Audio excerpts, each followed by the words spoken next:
Breaking news AP liquor కేసులో నిందితుడు వరుణ్ విచారణ కొనసాగుతుంది. ఉదయం నుంచి రహస్య ప్రాంతంలో వరుణ్ ను విచారిస్తున్నారు సిట్ అధికారులు. లిక్కర్ కేసులో కీలక పాత్రధారులు ఎవరు, ఎన్నికల్లో పంపిణీ చేసిన నగదు ఎక్కడెక్కడికి వెళ్లిందనే కోణంలో విచారణ కొనసాగుతుంది.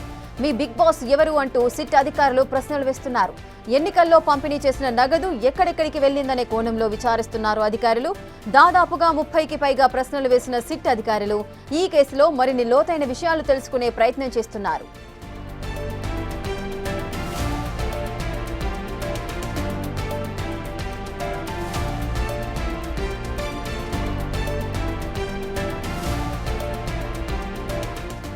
రెడీగా పూర్తి డీటెయిల్స్ మా ప్రతినిధి శివ అందిస్తారు. శివ, లిక్కర్ కేసులో నిందితుడిగా ఉన్న వరుణ్ విచారణ అయితే కొనసాగుతోంది. మరి పూర్తిగానే అతను సహకరిస్తున్నారా సిట్ అధికారులకు? ఇంతవరకు ఎటువంటి విషయాలు వెలుగులోకి వచ్చాయి?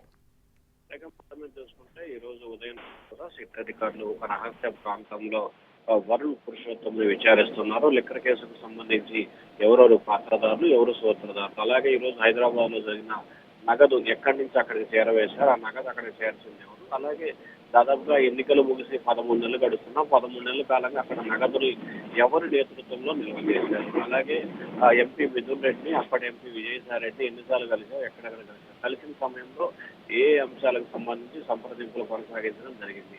దాంతో పాటుగా కసిరెడ్డి రాజశేఖర రెడ్డికి నీకు ఎప్పటి నుంచి సన్నిహిత సంబంధాలు ఉన్నాయి, అలాగే కసిరెడ్డి రాజశేఖర రెడ్డి హైదరాబాద్ లో ఎక్కడెక్కడ పెట్టుబడులు పెట్టాడు, హాస్పిటల్స్ లో, రియల్ ఎస్టేట్ లో, సినిమాల్లో ఇటువంటి పెట్టుబడి పెట్టినట్లు గుర్తించారు. తాజాగా హైదరాబాద్ కు సంబంధించి మాజీ మేయర్ తీగల కృష్ణారెడ్డి సోదరులకు సంబంధించిన ఒక కళాశాల, ఒక హాస్పిటల్ కి సంబంధించి కూడా పెట్టుబడులు పెట్టినట్లు సిట్ అధికారులు ప్రాథమికంగా వెలువడేయడం జరిగింది. ఈ అంశానికి సంబంధించి కూడా సుదీర్ఘంగా ప్రశ్నించినట్టు తెలుస్తోంది. అలాగే నిన్న రాత్రి వర్ధన్ కళాశాలలో కూడా సిట్ అధికారులు శివ, కొంచెం సిగ్నల్ ఉన్న ప్లేస్ కి రండి, కొంచెం డిస్టర్బెన్స్ వస్తుంది, వాయిస్ క్లియర్ గా వినిపించట్లేదు.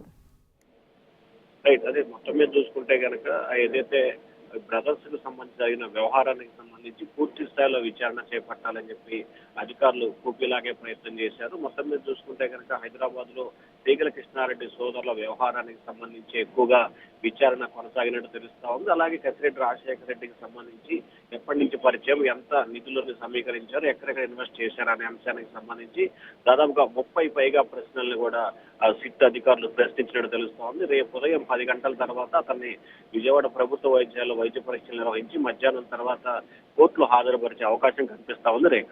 Right, thank you Shiva, thanks for the details.